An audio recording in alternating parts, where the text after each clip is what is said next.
Hey guys, Mike with On Point Preparedness here. I want to talk about two things really quickly today. The first is my speculations on this Paris, France terrorist attack, and then secondarily looking at some very controversial statements made by the Pope with regards to this terrorist attack, calling it a piecemeal of World War III. And then more interestingly, the Pope came out talking to Christians and Catholics about the end times and what we should be doing in the end times. So that definitely piqued my interest, having the false prophet talk about the end times. So to start, the Paris, France terrorist attacks. Many of you who follow some of the truth media, alternative media, the internet is abuzz with whether or not this was a false flag attack. And I will admit there is some very interesting things that are coinciding with regards to this event that suggest that it might be false flag in nature, but I am not the one to say whether or not it is or isn't. Rather, I would like to talk about the net effect, whether it is or isn't. The one thing to be clear is some people are confused about the definition of a false flag and that all false flags are fake. That is not true. A false flag can definitely be a real event in which people are injured and die, as in this Paris, France terrorist attack. However, it was facilitated or mediated by some external third party in order to support some type of agenda. So, what is the agenda if there was some third party basically mediating ISIS in this terrorist attack? Well, as you know, France is bombing the hell out of Syria right now, and many Western powers are just dumping loads of money into this proxy war effort in Syria. And why that matters is because the Russians and the Iranians, allied together with other forces, have outmaneuvered the U.S. and Western powers in this proxy war in Syria. Because as you know, with the ground troops being put into Syria and basically all the air bombing sorties that they've done, the Assad regime has recovered lots of lost ground, and the moderate rebels are basically on the run. And so this is very convenient that you now have France bombing more than ever in Syria, and you have many Western powers putting lots of money into this war effort, because now the U.S. and its allies have basically a second breath to try to regain the lost territories. So make no mistake, this is definitely a proxy war where Iran and the Russians are supporting the Assad regime, and the U.S. and the Western powers are facilitating the moderate rebels. And in some cases, people actually say the U.S. is supporting ISIS, or in fact may have created them. A very interesting article which supports that fact is many people are questioning why the Russians have been so effective in just a couple days. Basically making the U.S. look shameful that they were not effective in targeting ISIS and basically putting them on the run. But here's an article from the Gateway Pundit where ISIS is holding a massive military parade in West Anbar after celebrating a victory in Ramadi. And you can see they've got all their Toyotas and their ISIS flags, and they're parading through the streets. And there's many of these parades that have happened when ISIS had captured territories. But the Gateway Pundit says, hey, where's the coalition of the willing? You can't tell me that our intelligence forces didn't know about this event happening. All you'd really need is an AC-130 to buzz by and take out an entire platoon of ISIS, but we didn't. So it really makes you question what the U.S.'s motivation is with regards to ISIS in Syria. Really, like I said before, it's a propaganda war. Here's an article from Zero Hedge. Propaganda war begins. Russian Syria strikes target U.S.-backed moderate rebels, the West says. ISIS is really a pawn in the middle of this.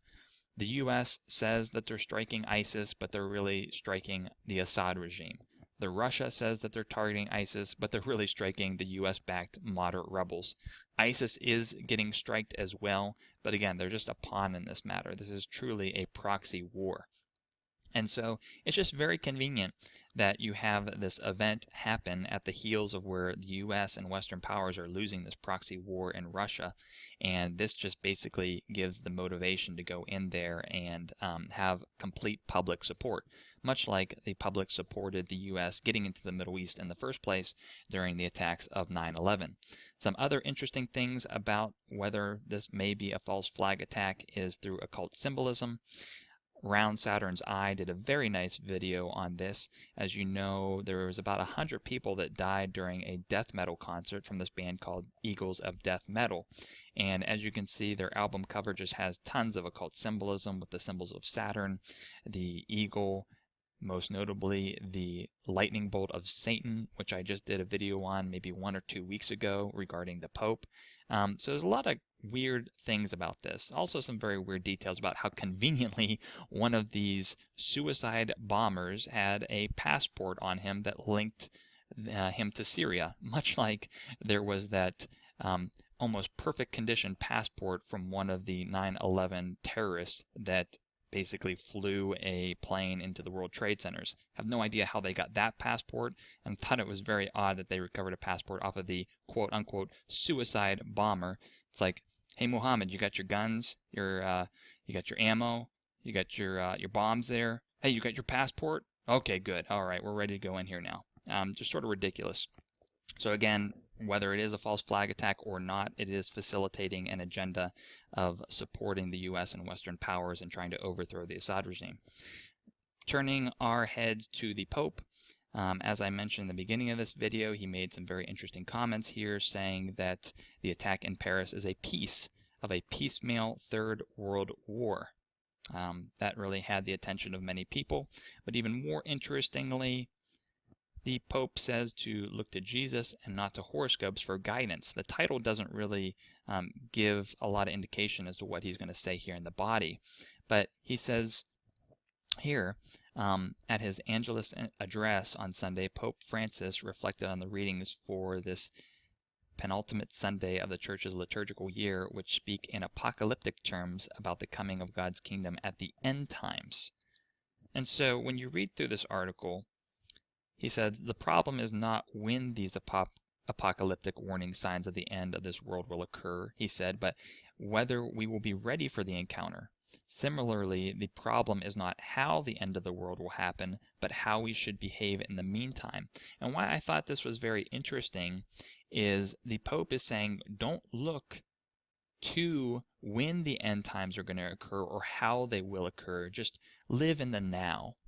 And I thought that's interesting because if you do read about the end times, you might figure out that the end times and the chapter of Revelation speaks of the Vatican as being Mystery Babylon and the organization that ushers in the end time. So of course he's going to say, don't look into it. If you haven't seen this video, Irrefutable Prophecy Fulfilled for the Last Pope, you really do need to watch it. I'll put a link at the YouTube description box where Chapter 17 of Revelation is irrefutable that it speaks of the Vatican being Mystery Babylon and Pope Francis as being the last pope. I also thought it's interesting that I was Catholic for 18 years of my life before I fell away from the church and then later came back as a born-again Christian.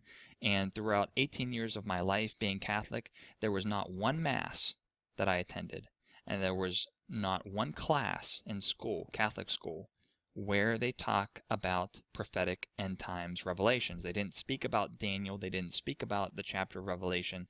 Absolutely nothing. They essentially just don't really give it much attention, which is sort of in contrast to many Christian churches, Protestant Christians, which are very focused on the end times right now. And so it just really speaks to how, the end times are really speaking about the Vatican playing a huge part in it. And of course, the Vatican does not want people to look into that because they'll basically know that people will figure out who they are and what they stand for. Anyways, that's my 2 cents on those two topics. Hope you guys have a good week. This is Mike with On Point Preparedness.